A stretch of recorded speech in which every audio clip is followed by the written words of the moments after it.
Mic check, 1, 2, 3, 4, 5. Iris down a little bit.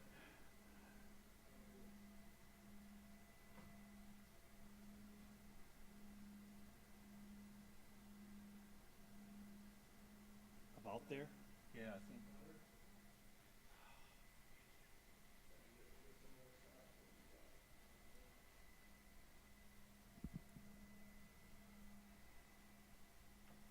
Mic check, 1, 2, 3, 4, 5, 6, 7, 8, 9, 10. Mic check, check, 1, 2, 3.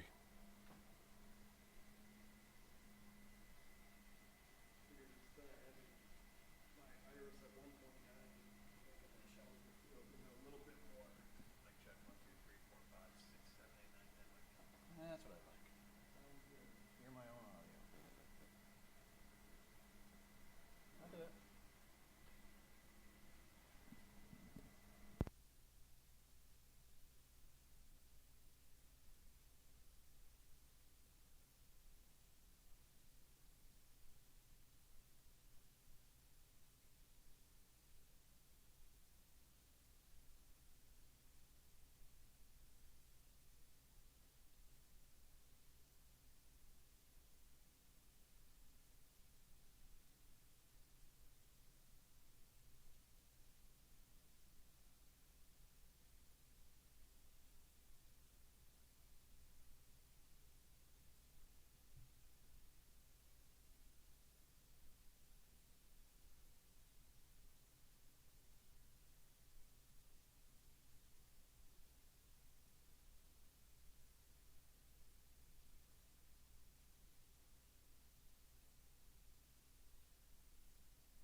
You never know anymore. It's like, oh, great photo. It's cool. I got those pumpkin ones. Like, oh, that was like, oh, jeez. Sound like an idiot. Like, I don't even know. My friend uses AI all the time for stuff just to get like,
Okay.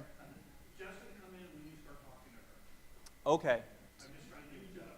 I'm just going to ignore Jeff. Yes, absolutely. All right.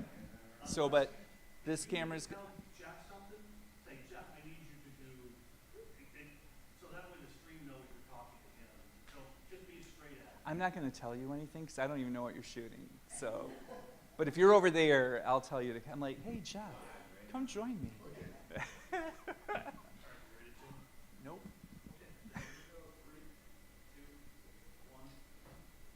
Hello, everyone. Thank you for joining us for today's Art Talk for our current exhibition here in the Mott Community College Fine Arts Gallery.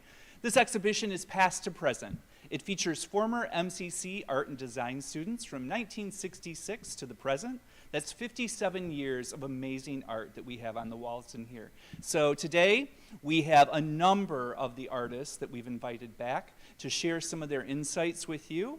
And today we're going to start off with my good friend Denise. So Denise, tell everybody who you are, when you were here as a student, and your connections to the college, and then we'll talk about your art a little bit.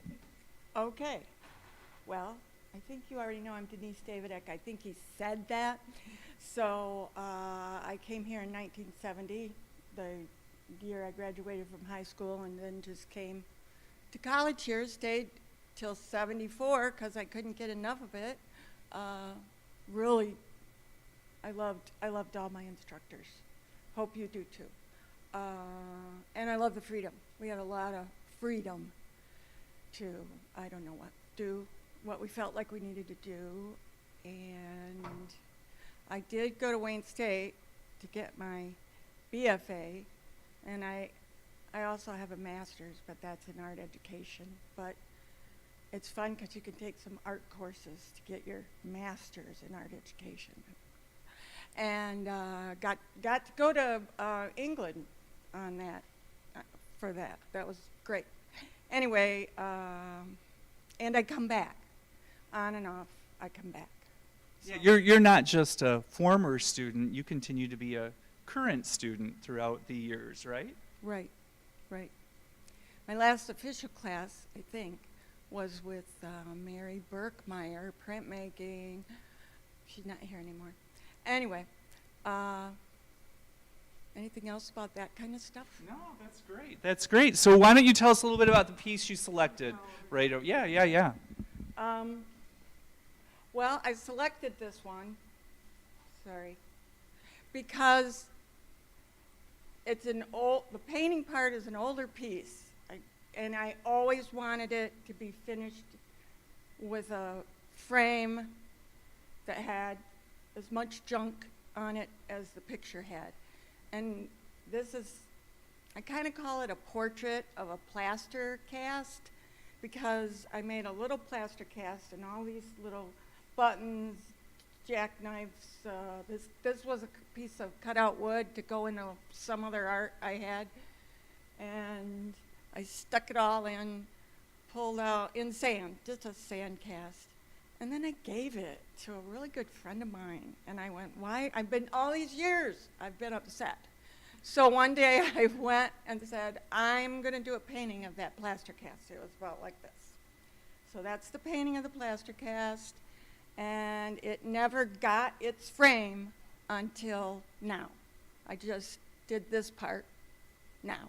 Well, a month ago, whatever. When you were feeling the pressure of this exhibition, is that what? Actually, I didn't feel that. What I felt was, I'm going to do something that I want to do, that nobody else is telling me what to do. So it kind of just really tells you maybe who I am, but you have to know the symbols. So, anything else you want to know about it? No, that was great. We'll come back. We'll come back to that. Thanks, Denise. All right, next we have, I'll swap you places. How about that? We'll in the same corner. So next we have one of our current full-time faculty, Professor Tim Kranz. So I'll let him talk about himself a little bit. So there you go. Oh boy. Just time. Yeah, here. tell me when you were here. I'm Tim Kranz. I was here. I was a student here. I started in 1995, and I went solid here until 1998, and then I transferred to U of M Flint And then back then, they didn't have a whole lot of classes here, so we could transfer back and forth and take, classes at both places. During my time here, I had met a lot of friends that I still actually am in contact with today. And I had Tom Bonner, Tom Newsom, Mara Fulmer, Jesse Cerna, and Kate Smith.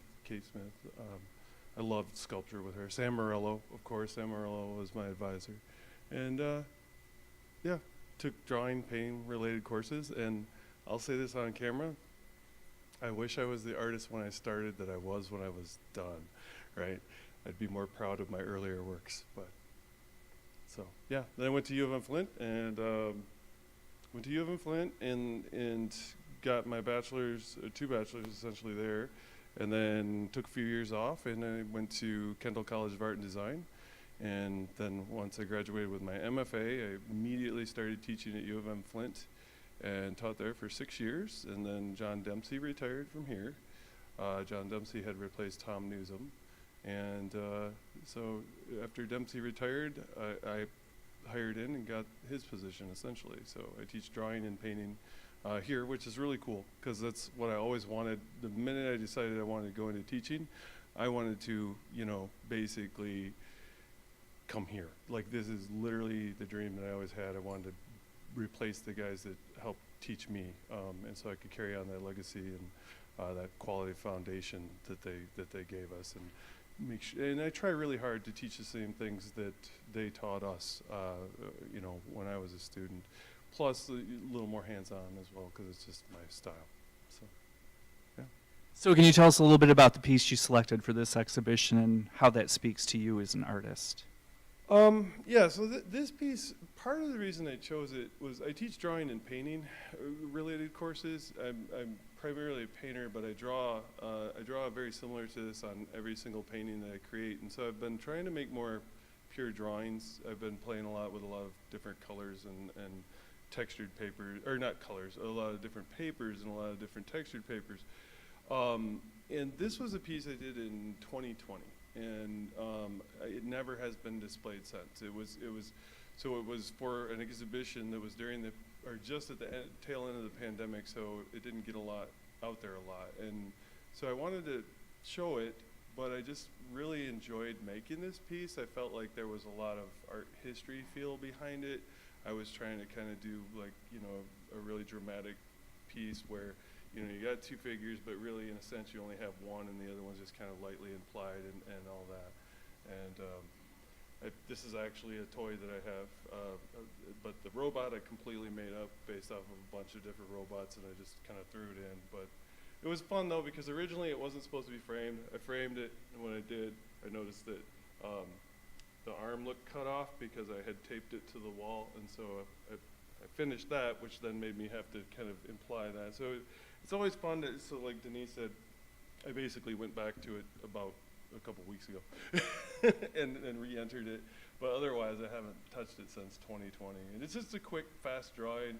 I made a couple mistakes on purpose in some spots to make it look like I hadn't made them in others. And that's what I just really enjoyed about it. It's just very academic, very quick, very free, and yet kind of indicative of my style, and also just my personal aesthetic with, kind of rougher, rawer, but refined at the same time. So. Great. Thanks, Tim. Thank you. All right. Now somebody, because I do. And now we're going to go.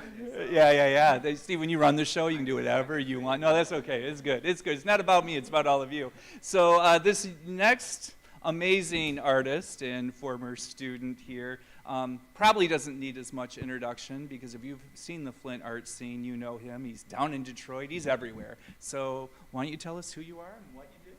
I'm Paulie Everett, and I'm a multidisciplinary artist. I make a lot of art. I do murals, large-scale, mixed media art. I wish I was still doing sculpture here in print. Well, I still do printmaking and stuff at home. But yeah, it's about that. So when were you a student here, Paulie? Well, it says here, lastly in 2011, so maybe the 3 or 4 years before that, up until then, was simultaneously taking sculpture, painting, and printmaking all in the same. All at the same time. Yeah, that was like some of the best times. Definitely like a good escape too. So do you want to talk a little bit about this piece that you selected for in the show? Yeah, we can. Honestly, like I had a lot of works in various places, so there was stacks of stuff at my house as well. I had like a million works downtown in like 3 different spots and stuff in Detroit. So this was one of the stronger ones I picked out of the vault to bring here, just because it's loud and bright and stands out to me. And I was trying to fit it in the size frame that was going on. Yeah, for those of you who might not know, as part of this exhibition, we required that all the artists had a piece that was no larger than 30 inches wide. That was height could be whatever, but they were in a 30-inch constraint. Some might have broken that rule, but we won't name names. We won't name names, but My bad, I apologize. no. It's beautiful. But yeah, a lot of metaphorical stuff going on. I'm into a lot of different mythology from various places, but if anybody knows anything about this specific story, he's basically got to slay the Minotaur and get out of the maze. So this is kind of just trying to get out of the maze with some other various half man, half bull references in between, you know, for good measure. But aside from like it being kind of deep, it's a fun piece, you know, even if nobody gets that deep into it. So that's why I picked it. And it's got a lot of my different styles mashed up into the same piece instead of just one thing. So that's the piece I picked for this. I didn't know what everybody else had up either, so I wasn't trying to like match anything to anything. It's just what I brought in that day. Yeah. There was no precursor to what kind of piece. It was just the size constraint. That's why this exhibit is cool, because all the different mediums mashed up. I'm digging it. Good. Well, we thank you for being here. All right. Next, we have Mr. Josh Justice. Wow, couldn't get that out. Josh, tell us a little bit about you. I was a student from 04 to 07. I graduated with an associate's in business, and then came back in 2016 and took the media arts program, took the photography class, and graduated in 2017, and have been a photographer pretty much since. So. Excellent. But you're not just that now anymore, are you? No, I am the support tech and the gallery coordinator here at Mott. So it's been really awesome to be a part of all of this and be with some great artists. Awesome. Well, and how did you start into photography? Completely by accident. I was trying to do a podcast, and that failed. I was reaching out to bands that I wanted to talk to, and one of the bands that I reached out to said, "Do you do concert photography?" And I said, "Yes." I did not. So I came up here and I talked to Nick Becia and Bob Renchler, and they let me borrow a camera for the evening, and it just kind of snowballed from there. And been doing concert photography mostly since then. I work for the Metro Times down in Detroit, and I also started my own site called Shots from the Show, helping out other photographers that want to get into concert photography. And along the way, met some really awesome people, like the Pumpkins in my piece right now. Ely Fernandez and Andy Kurth, they're both amazing artists in the area, and just working with people that you can collaborate with, that you bounce your energy off of and bounce your creativity off of, it really helps. Well, excellent. We're glad to have you here in so many ways. Thanks, Josh. All right. So this person is no stranger. We have her here often, and we love having her here. Rebecca Caseman.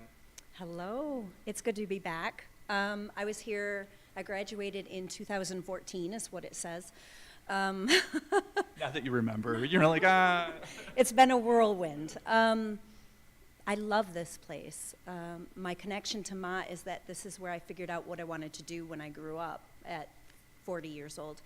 I love it here. The professors were just outstanding. Like, I still communicate with you on a regular basis and, you know, just asked you as a reference for a job. And honestly, here is where I got taught how to be an artist and how to be bold and how to be confident and comfortable within my own skin. And I've gone all the way through to my master's degree, and nowhere else has been like here. Mott has my heart, so that's how the connection here is.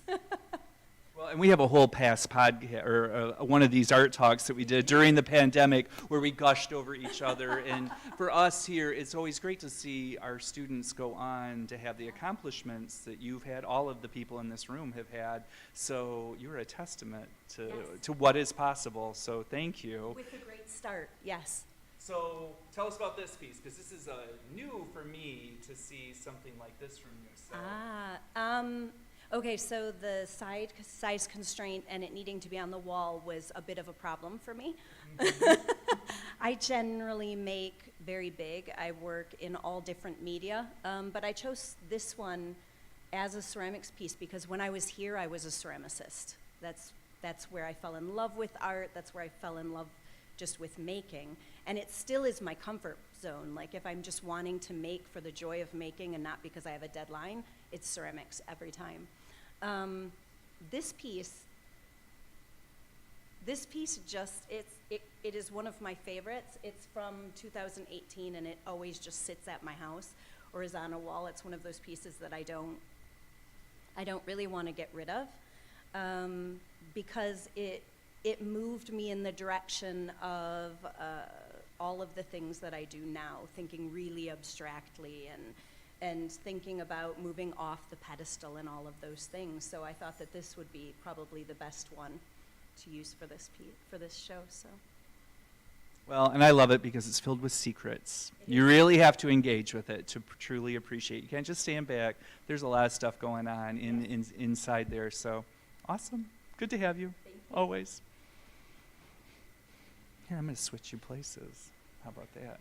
So this next individual has a very long and sordid history with us. So Brian Liljeblad, why don't you share your history with everybody, because it's a lot. You were more than just a lot of things. Tell us everything about you. Well, I started here, actually we were in the studio wing, as it's called, connected with the Flint Institute of Arts back in 1966. And it was the best thing that ever happened to me coming to the community college. So I got into art and did well, and graduated in '68, although I didn't want to quit taking art classes, so I stayed. I did another year, so I actually got out of here in '69. And then fortunately came back as the technical assistant in 1971. Did 3 more years of working and taking classes. Then I went to Cranbrook Academy of Art, got my bachelor's, BFA, Bachelor of Fine Arts, then my master's degree also at Cranbrook. Did some other things along the way for I think 12, 13 years, and fortunately got back here again as the support specialist. That was a full-time position. Began teaching part-time as well in the evenings. And then eventually the original gallery coordinator gave up the position, so I was the gallery coordinator until 2 years ago. So I finally retired, and here I am. Have you really retired? Because here you are. We just don't let you go. We don't. Story about how this happened. How about I'm going to come back to that. How about Okay. we come back together? I'll have you start off with that question. Why don't you tell us about this piece you selected? I'll let you Okay. pull this.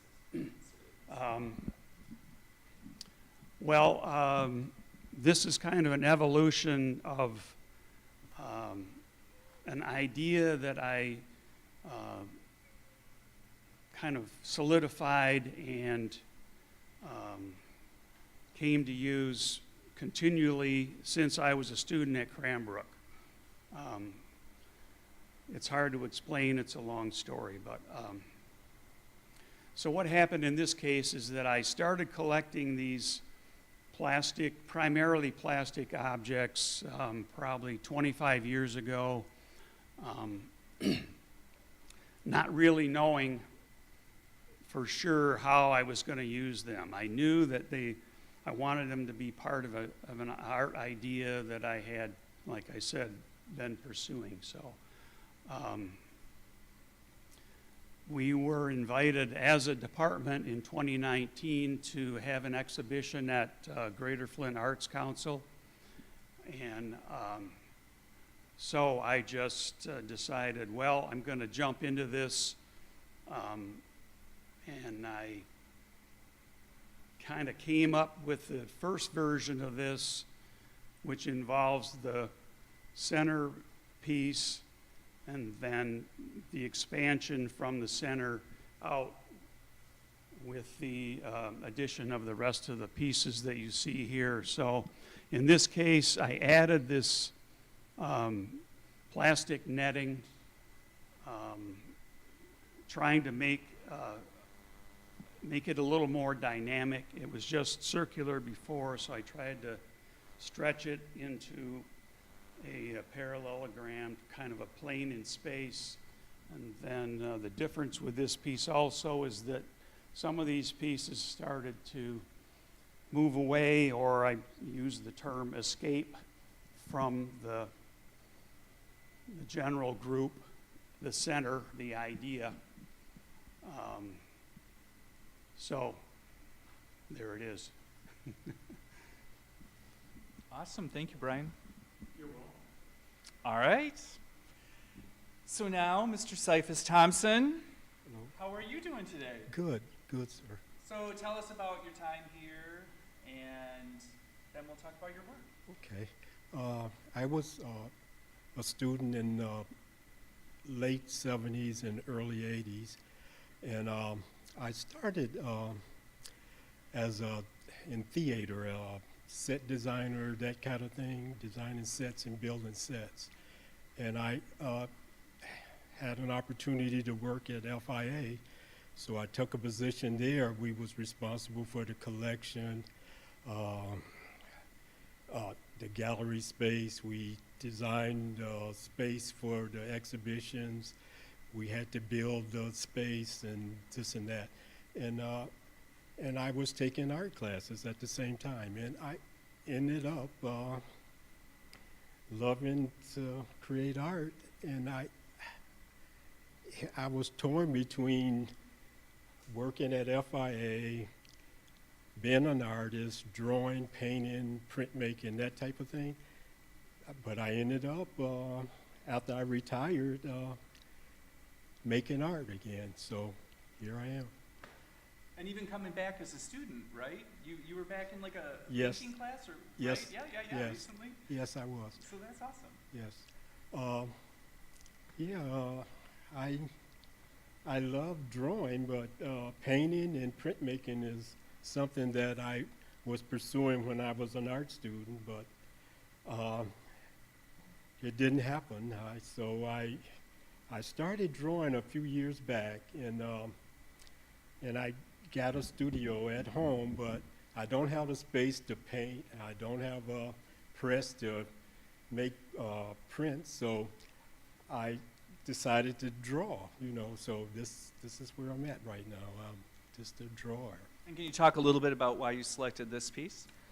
Well, I have quite a few drawings, but it's sort of like I'm interested in boxing. When I was a youngster, I studied karate, I boxed and stuff like that, so it was always an interest. So That's one of the reasons I selected it, because I liked, I don't like to fight, but I like fighters and, you know, history and all of that. Well, excellent. Excellent. Thank you so much. We'll be back. We'll be back. All right, so next, Mrs. Wilma Romance, Dr. Wilma Romance. I should be more formal with you. Former faculty, but also a student of our program. Right. Yes, I started taking classes here about 1987 or something like that with Sam Morello, and fell in love with printmaking, and that was sort of a culmination of a desire that I'd had for a long time. I had an undergraduate degree in art from Murray State College in Kentucky, and then I got a master's in English at Michigan State, and then I got a job teaching here full-time, which was a miracle actually in those days. So anyway, what I have done in my life is I've gone back and forth between writing and art, and loving both things, and never really quite deciding what I want to do when I grow up. So I'm still waiting for that. You know, probably will never happen at this point. But so then, after I taught here for 3 or 4 years, I decided to go ahead and work on a PhD at Michigan State, and my dissertation was about connecting drawing and writing in the composition class. And so, in spite of the fact that some of my students didn't really like that idea, a lot of them really did like it, and I discovered that there is a real, I mean, I knew all along that there was a real connection between all sorts of things in writing and art, composition, you know, detail, texture, the whole thing. They just go hand in hand. And so I've gone back and forth between those my whole life, essentially. In 1994, I think it was, I decided to, with Mary Berkmeyer, I decided to work on this piece, which was taken from a photo that I took when I was a Girl Scout counselor in Germany. I chose this one because it sort of represented when I really deeply fell in love with printmaking, and it illustrates a lot of things about my life. The German townships, and you know, the communities and everything that I really loved. And it was a two-plate etching.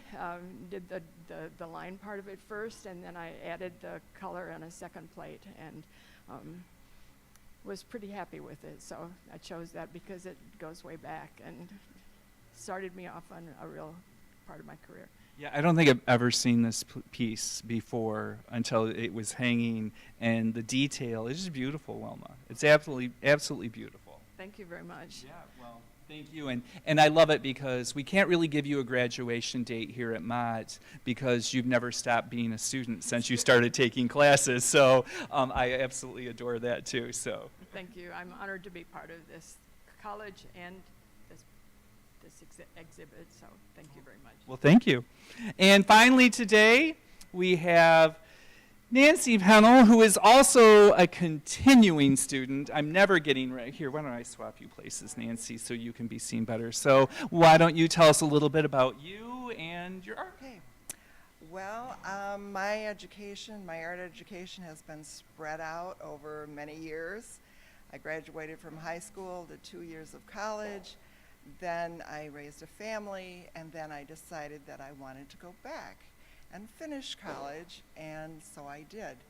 And I actually had the privilege of going back to school with my daughter, so at Michigan State University. So that was a privilege and an honor to do that, and we really had a great time doing what we did. And both of you studying art, right? Because she's now an art educator. She is an art educator in Grand Blanc, and a very good one. So we've always had that connection, and it was great. So then I graduated from Michigan State with a BFA, and I thought about going to get a master's, and then I thought, you know, I'm just going to see what I can do on my own without going through a master's program. So I took a class here at Mott Community College with Sam Morello, who was his last year, and he did a workshop for non-toxic printmaking. And I had already taken some printmaking classes, and I thought, well, this is great. So I took it, and I thought, well, I want to continue doing this.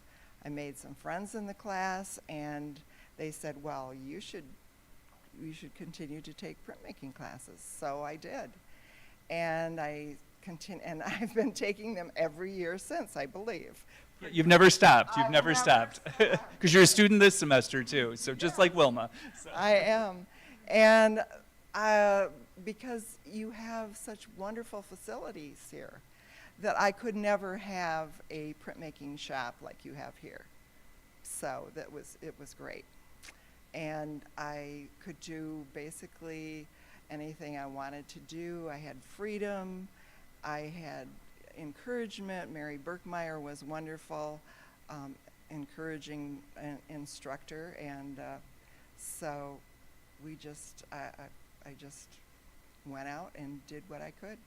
And you're always pushing the envelope, always trying new techniques and processes. Yes, I am always wanting to do, saying, what if I do this, and what if I do that? That's sort of what I go for. So it's technique and melded with things I've learned in the past, which have been many things, many techniques. I've done almost all of the printmaking techniques. There's only a few that I haven't tried, and melding them all together and working on my own basically now, but working here at Mott. So tell us a little bit about this piece. Okay, I did this whole series, this nature series. I also went to some international printmaking conferences, and I went to a workshop, and they did a demonstration on this process called diffused monotypes. And I had done monotypes before, but in a different way. And when I saw this, I thought, I think I can do this. And I think it's right in line with my work. So I did this piece, and among many others, in this, probably since 2016, I think, is when I started doing this. And it's based on nature, how nature is important, even things like weeds that most people want to dig out of their garden and everything. And so I wanted to show the beauty of nature, of simple things like weeds, and it's important for the environment, it's important for critters to live in. It's just something that I love to work on. So, and this type of printmaking just really went along with it. So I usually have many things going because I love to layer things, so I have many things going. And I also have put some screen print, trying to do some screen printing now, seeing if I can do similar type things in screen printing. We'll see how that works out because I'm still experimenting with that. It's going to work out beautifully. It's going to be beautiful. Well, great. Well, thank you. If I could ask all of our artists to kind of join me back up here at the front of the room. We'll open things up now to kind of some question and answer. I'll ask questions. I know we have a small group in here, and we have another group that's watching us streaming from another room. You're all welcome to join us right now if you'd like to, but yeah, just everyone kind of up here. Yeah. Would it be out of line if I talk a little bit about my cousin Annette? Oh, absolutely. Yeah, we can do that. Yeah. So, so Denise, your cousin, Annette Davidek, right? Did this piece up here. Do you want to talk about that a little bit? Just Here, go ahead. Oh, here, I'll follow you. Make me do all the work. just a little bit, because she's like 5 years younger than I am. We grew up right next door to each other. She was greatly influenced by my father. She might say me, but not now. She's all on her own. She lives in Brooklyn. She has a gallery in New York. She's doing good. But but I know a little bit about these pieces, not so much, this has changed, but these little figures back here are reminiscent. Well, these look like flowers, maybe leaves, and they've always looked maybe a little like sea creatures or whatever. But what they really are those horrible little monster germs that infiltrate your body. I can't tell you that those are, but I know the little squigglies are. And I'm very sorry to say that she has also had cancer and is battling it right now. So, but she didn't have it, as far as I know, when she first started the paintings of the little squiggly monsters. Anyway, she's a very nice person. Love her to death. And last year, like she was attended in 1997 was the last year attended. So excellent. Thank you. Thank you for. I know she has a master's. I think it was Hunter College in New York. Okay. That's all I know. So here, I'll let you guys. You can all get over there. So I want to start off with my good friend Brian, right here, because yeah. So. You all might not know this, but this exhibition happened because of Brian. I asked him specifically to help with this, our centennial celebration this year. We just got over of like a 2-year process of like celebrating, but for us, this whole year in the gallery is our centennial celebration because this is 2023, the year the college was founded, so we planned a whole exhibition season around it. And I asked Brian, put something together that represents the college, and it was on you. So you want to talk about that? Well, what actually happened was Jim invited me to have an exhibition of my own in the gallery.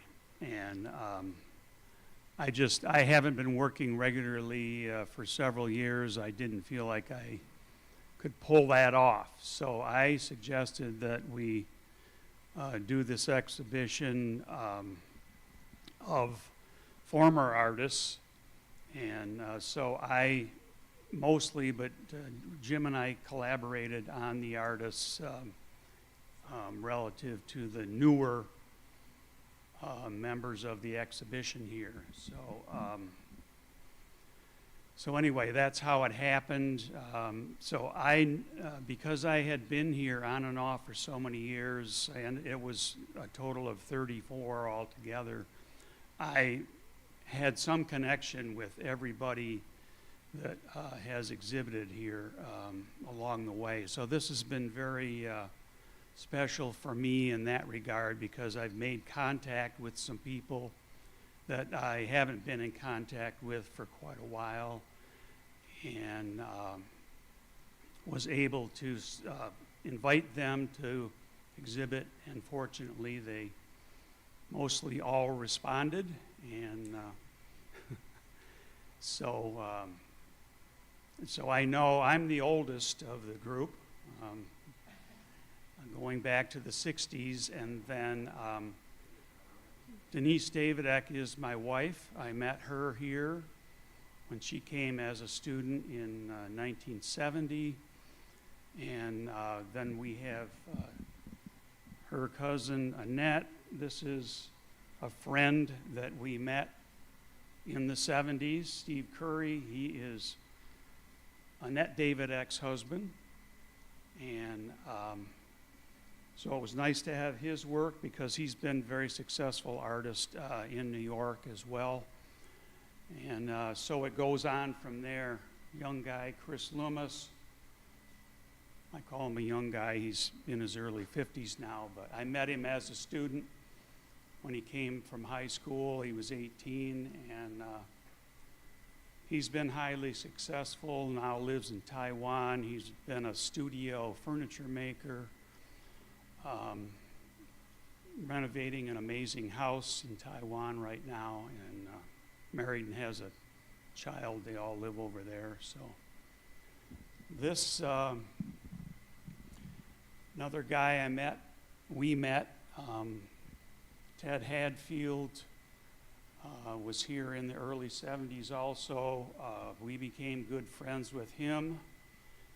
And eventually, Ted and I started an art moving business in the Detroit area, which is now, I got out of the business 4 or 5 years after we started it. Ted and his wife at that time continued on with the business. It's now a major art moving, packing, storage, installation business in the Detroit area. So a lot of these things just happen along the way, so I just thought I'd mention them. Mary Birkmeyer, she started here as a student, and she became the printmaking faculty eventually. So I don't know. It's just been a lot of fun, and I thank everybody that participated, and I thank Jim as well. You did an amazing job, Brian. I mean, and I should say, Brian came with a list. All of you were on that list. So, and we just added a few more of more current students. And like he said, everybody responded. So it's a good problem to have so much talent that has come out of this this college to be represented in this room, and for all of you to be here. So if I could ask, what's one major thing you took away from your time here that still impacts you today? How I teach. My artist statement actually includes the gold card program that was here, and you know, I transferred from here to MSU, and here there was such a diversity of students, and how the professors worked with each of the students, and it became a community of learning. I was learning with and from people from 17 to 90 something, and how I teach within the classroom is very much emulated on what's here. So for me, it was the teaching and the generosity. That's awesome. So touching. Yeah? I got to come here and separate myself from the other artists that I grew up with and become my own self. Yeah, they had to be difficult, right? Coming from a family of artists. How do you find your own voice? Right. How do I get to be me? I do more of my art that way now. I just go, I don't care what anybody thinks, this is what I'm doing. And I used to try to be, you know, a really good artist. Now I just try to make art the way I want to. So. That's what I love about when I see you in the studio, when you have time, when I get to see you. No pressure about being in the studio anytime soon, but I always feel like there's a sense of play, that you are just trying things, doing things, and seeing what happens. I'm glad you said the word play, because when I first walked into ceramics, I had never had any experience with that way back in the 70s with Tom Bonner. He was new then too. And I couldn't get a wheel except a kick wheel. And I went, okay, I'm gonna learn how to hand build. Of course, you had to have 3 thrown pieces. That was pretty funny. Anyway, I just said, I've got to play. I will fail if I don't play. I can't let this pressure of, I don't know, trying to be something to other people, to the other artists I know. I'm going to play. And that's come through for me all the years, being able to play. Okay. Who else has any? Wilma? I didn't have any idea when I first called Sam Morello and asked him if I could get in his class, what it was going to lead to. But ultimately, 2 of my daughters got associate's degrees from Mott after I started working here and found out what a great place it was. And now my grandson is a student in Jim's class, actually. So that has filled our whole lives with mod, and A never-ending cycle. never-ending cycle, right? And there's a lot more grandchildren that I might be able to get here too. So I don't know. I could stop the cycle. It might end with me. I don't know. We'll see. We'll see. as long as he gets a passing grade, that's all. All right. I got a lot of money, and I can't be bought. Just for the record, I can't. Yeah. Anyone else? Anything from their time here that they want to share? Some words of wisdom? I would just say that, you know, I learned so much about color and so much about craftsmanship here, and like you were saying, playing and experimenting, and just not getting too wrapped up in perfectionism, and just allowing myself to try things and try different ways of doing things, but just cutting loose. I didn't like color, I didn't like taking risks, I didn't like being playful. Everything had to be very clean, very precise, and now I'm the exact opposite in every way, because my instructors were really, really, you know, great about encouraging that. So as an educator now myself, I try really hard to do that as well, and I try really hard to emphasize, just try this, put this next to that, what happens if you do this, you know, and just, if I didn't have that type of guidance, I probably wouldn't be here today, because I needed a little bit of guidance, but I also needed to know that it was okay to mess up. As long as the craft part was good, it was okay if you didn't do everything perfectly. So, yeah. Anyone else? Being a blabbermouth, I had a lot of different jobs before I finally got my teaching certificate and became an art educator. And I just wanted to say, I tried to teach my classes like I was taught here, but it was everything. Okay, we're gonna learn ceramics, we're gonna learn painting, we're gonna learn printmaking. And then I went, you know, they have a single teacher for each one of those specialties, and I'm trying to do them all. But it was good. I couldn't have been an art teacher without being here. But think about what you exposed them to. I mean, hopefully you gave them a love of art. Hopefully I did. That was my goal. I'm sure you did. I am too. Yeah, absolutely. Any questions out here? Oh, good. Oh, go ahead and ask it. I'll repeat it. Sorry, I'm going to run across the room. I'm a habit.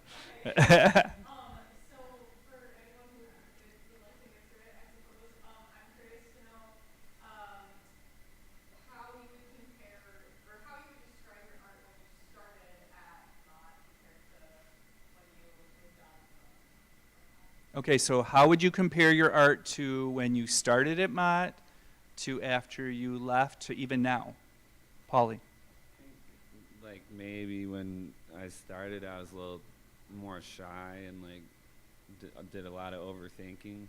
Not that I still don't, but nowadays I just go at whatever I want to go at and attack it and have fun with it, as opposed to what I thought this was all going to be when I was learning here. But it was all kicked back and mellow. All the teachers I had just didn't keep me in the box of whatever the assignment was, you know, and they pushed me to, they kind of just let me do my thing. So I was learning little tips along the way, and now I just experiment and not just stick to one medium, just go nuts with it. I think I'm always amazed by you. I find it hard to fathom your drive. Like, I've never seen anyone who is as dedicated to a process, like making sure there's your time in your studio. And then for talking about being shy, you are everywhere. So you are networking, you know everybody. So how did that come about? Even like on the productivity tip, like I learned a lot of that here. If I can do printmaking, sculpture, and painting every day, all in the same day, then I could go home. Or nowadays I can paint multiple works at the same time, go work on a mural that's 1,000,000 times the size of what I'm working on, and then come back home and size down and figure out other stuff and promote this and throw this event and whatever. So it kind of stemmed from here. Just giving you that option, keeping things open enough that you could have that experience and. It just comes natural too, I think. I'd like to answer the question too. I would say an easy way to sum it up would be 1,000 times better. From where you were to where you are. Yeah, David Peterson and I were talking recently, and Dave and I were students here at the same time, and actually friends, and we basically, the way I would sum it up is, I always felt like all of us felt that Dave would do something, you know, with his career artistically. If you were to take the two of us and put us in a time machine, show us our future selves, and say, you guys are going to be in a show here, these are your artworks, and this is what you typically create, no one would have believed both of us when we came back. They'd have been, sure, right? Because I really did come that far, but I listened to what I was told. I listened to what I was told years before while I was making work, right? So I always kept, as I always joke, makes me sound kind of crazy, but I always kept my professors on my shoulder. And don't. And so it just always kind of resonated. The things I was taught here really resonated with me, came back and came relevant as I was creating things, and also other institutions. But I just really got it into my head that if I was going to do, this was my shot. Art was the thing that I wanted to do, and if I didn't apply myself at making weaknesses my strengths, if I didn't do it right then, it wasn't ever going to happen. And I really feel like that is why I'm here. I think that's why I got to where I am, is because I didn't want to just sit back and hope that things happened for me. I had to make them. So. Anyone else? I would say that mine's changed over the last couple of years. Like I said, I started out as a concert photographer, so it's very by yourself. Like, you just show up to an event and then take your shots and then you're done. But over the years, I've met a lot of great people and been able to collaborate with people, and that, you know, leads to the sense of community that you have so many people to work with, so many ideas to bounce off people. And even now, like, being around all these great artists, like, I'll come in and talk to Tim in the morning or talk to you in the morning and say, hey, I did this shoot, and then, you know, why did you do it this way? Do it this way next time. Like, just learning and being able to continue to grow. Just that sense of change from, you know, 10 years ago till now, it's been an amazing experience. Anyone else? I think your instructors are always on your shoulders. I mean, there's so many things that you learn, and they go through your head as you're working, and you want to know.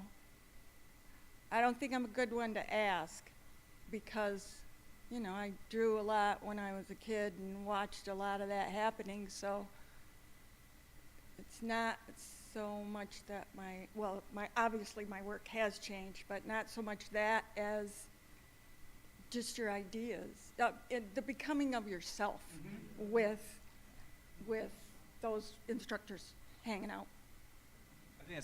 I think that's a good way to sum it up, the becoming of yourself. But those influences are always there. Yeah. Well, so many people said how great all the instructors were, and I'm no exception to that. They're fabulous then, fabulous now, and so what you did with your hands helps you remember what they told you, what could be useful to you, what little word made it the making of a great piece of art. Yeah.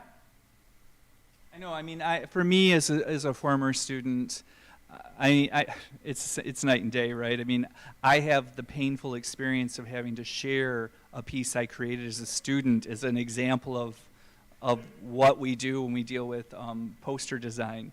And it's there, and nobody really knows it's mine, but I have to show this, and I look at it, and I'm just like, oh, please don't let anybody find out I made this one. It's so bad.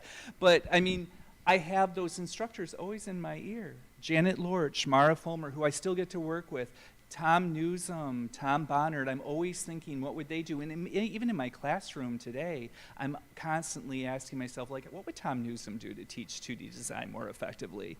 And then even though I never took printmaking with Mary Berkmeyer, she subbed in my classes all the time. And she was a huge influence. She was so supportive of me as a student here. So it all comes back, all instrumental in who I am today and why I'm here right now. So any other questions out here? Yes. I just want to be the camera. Burning question, how you become an artist? How you learn the title artist? What's considered of a successful artist? So how do you become an artist? How do you become a successful artist? And it has to be more than I gave you a button to wear today. So when did you have the realization, or when did it click for you that I've arrived, I'm an artist, I'm doing this, this is my life, and it's going well? How about that? You're assuming most of us feel that way about ourselves. No, maybe with Mary Berkmeyer's printmaking, the subsequent semesters. So after you went through some of that basic, getting into the more advanced stuff, becoming yourself there. Right, and I probably was myself, and just didn't feel it but now I do. All right, I don't know. It's kind of different because I don't even know if I should talk anymore. But You should talk always. I mean, you're all exhibiting. So you all exhibit, so you are artists, right? It's not just some fluke. So you're doing it. So when did you, what was that? So I took a few years off, and I literally hid from the art community around here completely. And in that time, I went back to grad school. And when I was getting close to done, I started exhibiting. And I showed at Buckham, and a lot of my former professors were, Buckham members at the time. And I felt very, I kind of come out of nowhere. I wasn't doing social media or whatever, and here's all my grad school work out of nowhere, right? And I just really got very great acceptance and was asked to join the gallery immediately. Just things like that. And then, quickly after that, started, getting offered jobs to teach. And I think those things are what really, especially the Buckham, especially showing and being accepted and encouraged by Tom Newsom and Sam Morello and Mike Sevick and just all these people that I had looked up to. I think that they really just made a huge difference for me. And then John Dempsey, he just was always a friend of mine, never my instructor, but always guided me. And I think those things, just knowing I had those people on my shoulder, guiding me and just literally to talk to, just really helped me feel confident-ish. But, like we all say, none of us are necessarily the best at being right in the spotlight. Art is our out. It's the way we get out there and the way that we feel comfortable. It helps me not hide. Who else has a thought on when you realized you were an artist? I think it's a growing thing. It's you set goals. Like when I was here, I'm like, oh my goodness, I hope someday I could get in Buckham. And then I did. And then I set a new goal. And oh my goodness, I'll never get there. And then that goal happens, and it keeps growing, and it keeps growing and changing. And it was during my first residency where it was a solo residency, and I was expected to make work and then leave it there. And I had this epiphany, and I'm like, no one's gonna want anything that I make. And it was this line in the sand where I had to just decide, am I gonna do this or am I not going to do it? And halfway through the residency, everything shifted. And I'm like, I can do this. And I just did it. And it's I don't know that it's you make this certain way, you get in so many shows, you do so many things, it's up here. The am I an artist is here, and it's here. It's not in your exhibition record. That's the key right there, is it's got to be here and here. That's it. Nice. Nice. I was just going to say, I think the first time was the first show that I actually got into that was juried by someone that I didn't know, and I thought, okay, you know, I'm in a actual art show, which was quite a few years ago.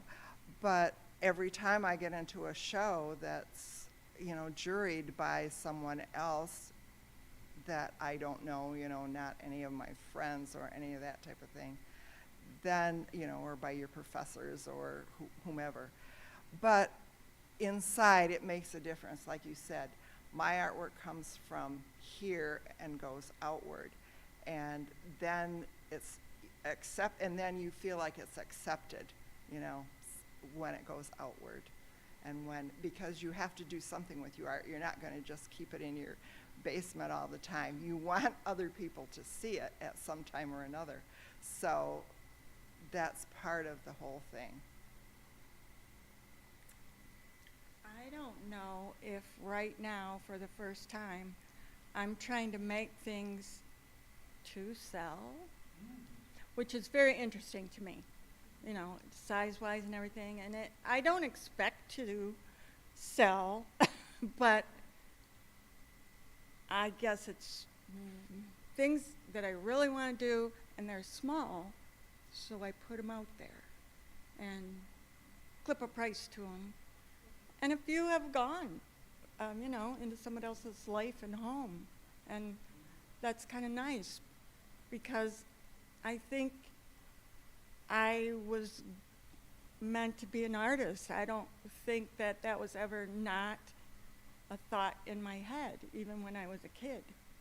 It's like, okay, I'm going to follow in my father's footsteps, who followed in his father's footsteps. And that's what we do around here. And we did it enough to influence my oldest cousins, Annette and her brother Greg. That's it. No more artists in the family. They all chose money making. You need to have somebody to support you all. Yes. Yeah. So when two of us artists get together. It's okay. He had a day job. He had a day job to help support the So art. did I. Yep. Don't Both of you. forget. Yeah, both of you. So you both were working, but yeah, it's still making. I think all the artists that I've, you know, known personally, like my dad had a day job. Everybody, sorry to say. I think But- that's an important point, though. What is success? The second part of your question is what is it to be a successful artist? That looks different. That looks different for everybody, but almost all of the artists that I know have day jobs. And we try to find day jobs that feed our soul and pay the bills, so that you have energy to make at the end of a long day of work. That's successful, where you get to keep making and feeding your addiction. Your addiction of making, that's successful. If you can keep doing that, then to me, that's a huge success. And I think also deciding, do I want to sell work? Do I want to exhibit work? Do I want to keep it in my basement? Do I want to give it all away? All of those are valid. All of that is still being an artist. So. I have one more thing I'm going to advise you on, because I have reached the point in my life where I am retired. But you won't get the time to make your art even then, unless you put that time in place before that. Like, always head towards that. And I've just been distracted, either from other jobs or the house we're working on, or a billion, what do I call it, distractions will come into your life and suck your time away. So you have to prepare. I mean, you have to focus. You know, I think a lot about those who can't teach, and I know there has to be more to that statement because I think about that all the time, and I'm like, those who can't teach don't teach because they can't, right? They can't make. Those who can't, who are teaching, that's because it's a passion for those of us who work in education. Because for me, making art is something I can never. I have to really plan to do because I'm so busy in educating and training new artists and designers. And it's not that I can't do it, I just don't have the time. So finding time. That's why Paulie is such an inspiration to me, because he finds time to produce an amazing number of things. I'm just like baffled, just seriously. Like an option, you know? Since I started selling work like off the walls here, or even before that, like before I even came here, it was selling works. I haven't stopped, so I haven't had any over the table and barely even under the table jobs aside from making art since 19. I'm 34 now, so yeah, it's been a ride. But to keep that up, there's all those key elements, you know, to being successful. We all know what those are. It's a whole ass long list. You got time, you dedicate time, you're in the studio certain times, right? And you got your own rules that you got to follow to make sure that you're producing. Still working on all of that too, so it's a constant thing. I don't think it ends ever. No. Is there a follow-up? Yeah, well, it's not too late for me then, right? No, it's never too late. It is never too late. The title, 66, the present student, and dear to my heart, 66 this year I come over to the United States. And I went to junior high school and high school, the first 2 years, and I make a lot of drawing, okay? And that's probably that instructional type of drawing. I still got it with me today, and I didn't think about it. I didn't pick up that brush or anything like that until today, okay? And I take a class, you know, I really getting the photography certificate class, art class, two-dimensional drawing right now is a requirement. That's why I'm here, get a formal training. And it's amazing. I see all the picture and all the stuff, and really inspirational, okay? And I just love it, you know. So I'm going to continue to learn as much as I can and see what I can do.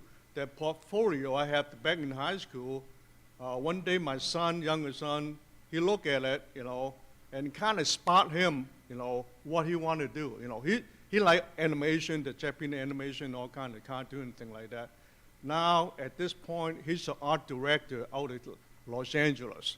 So I guess that sparked his, you know, what do I want to do, you know, in the future. And I guess I got something artist in me, but I don't know that, you know, until I'm discovering it right now, and by learning it. Listen to your people and see all that picture you got here. This is amazing. Yeah, thank you. Well, and I don't want to speak for this group, but I'll say this. It's never too late to start. I mean, and I won't name names, but there's some who are in my classes right now learning brand new skills, doing new things, and that's what it's all about. It's never too late. You just arrived at the right spot at the right time, so enjoy this journey. So with that, I want to thank all of our artists for coming today. I want to thank Brian Liljeblad for organizing this, for being so amazing. You're incredible. For all of you, for your talent, your comments, everything that you've shared today, and what you continue to share with everyone in your art. Thank you so much. So on behalf of the art department, we thank you. We thank all of you for joining us, and we hope that you will come back to our next exhibition, which is part of our centennial, which will be looking back. former photography professors of Mott Community College. So we'll be looking at their photographs and their photography. And then after that, that will be in November. And then in December, you will get to see our AFA candidates sharing their work with us, who are on their way to moving on from Mott to their next level of art making. So thank you all, and we hope you enjoyed today's talk.